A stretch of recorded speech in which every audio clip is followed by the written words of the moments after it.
Hello, this is Shirley from BeUDMKE motor. So today we will show you the wire connection for our DC motor and the controller. First, let's have a look about all of the spare parts here. So this one is a power supplier for the brake. So the brake voltage is 24. We have another power supply here. This is for the controller. Because the rated voltage for this motor is 24, so the power supplier for the controller also needs to be 24 too. This is a DC motor with the encoder inside, and we have the temperature sensor and the brake inside of the motor. This too is a wires for the temperature sensor, so we already connect well to the encoder connector. So you just need to connect this one to the J2 port. This will be okay. The specification for this motor is 500 power, 24 voltage, and 2000 RPM per minute. And the blue part is the 1 gearbox. The gear ratio is 50.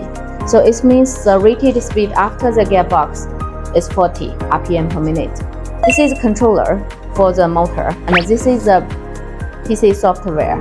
Okay, let's have a look about the wire connection for this controller. So here, this one is the power supply DC 24, the positive, and the black one is the GND, is a negative. And here, this three is the UVW, is the phase wires.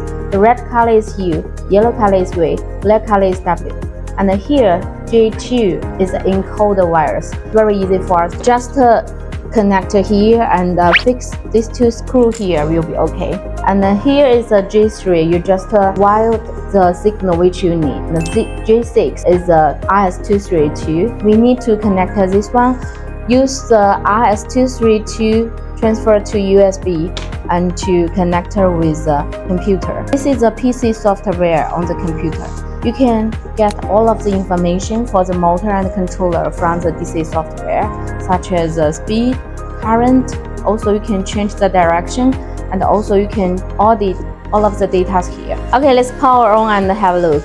So our Mr. Chen will give the signal for the speed. So here, the motor will be running.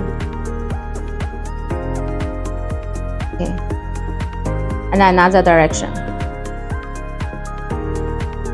From here, we can know that the current speed is 2000. Here is the speed is 2000 RPM per minute for the motor. So now we change the speed for the motor to be 100 RPM per minute because the gear ratio is 15. So here, the rated speed after the gearbox is 2 RPM per minute. It's very slowly, but it's still very stable. So it means that the DC motor can also be work very stable during the low speed. That's all. If you have any questions or inquiries about our motors, just let us know.